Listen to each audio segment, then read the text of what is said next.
My dear brother previous candle inverted hammer, তারপরে bearish confirmation, দেন এই জায়গা থেকে আমি সেল সাইড পজিশন মেক করলাম। So this kind of candle make a big bearish candle. So আমি TET place করার সাথে সাথে নেটওয়ার্ক ইস্যুর জন্য একটু ডিলে এন্ট্রি পড়ছে, বাট স্টিল দেখো এই ধরনের ক্যান্ডেলগুলো বেশি ভলিউম দেখে এবং নিচে সামান্য একটা গ্যাপ আছে, দেখো অ্যাটলিস্ট এই গ্যাপ ফুলফিল পর্যন্ত it should come.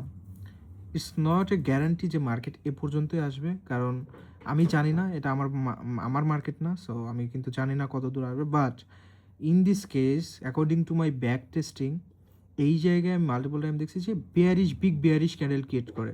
So usually অনেক বড় বেয়ারিশ ক্যান্ডেল ক্রিয়েট করে। সো এখন কেমন ক্যান্ডেল ক্রিয়েট করবে really I don't know, but I am very confident যে এই সমস্ত জায়গায় অ্যাকচুয়ালি বেয়ারিশ ক্যান্ডেল ক্রিয়েট হয় যখন এই ধরনের মুভমেন্ট ক্রিয়েট করে। অ্যান্ড তোমরা যদি প্রিভিয়াস দেখো রেজিস্ট্যান্স জোনও কনফার্মেশন আছে। সো আমি জাস্ট দেখি মার্কেট কী বিহেভ করে।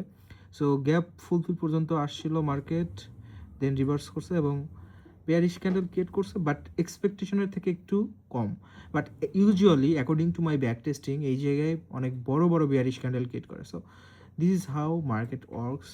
এবং তোমরা সমস্ত কিছু টেকনিক্যালি ফান্ডামেন্টালি সমস্ত কিছু অ্যানালাইসিস করে দেন ট্রেড এক্সিকিউট করো। যেটা মনে হচ্ছে ওই বেসে কখনো ট্রেড প্লেস করো না, and learn from some profitable trader যারা রিয়েলি প্রফিট করে।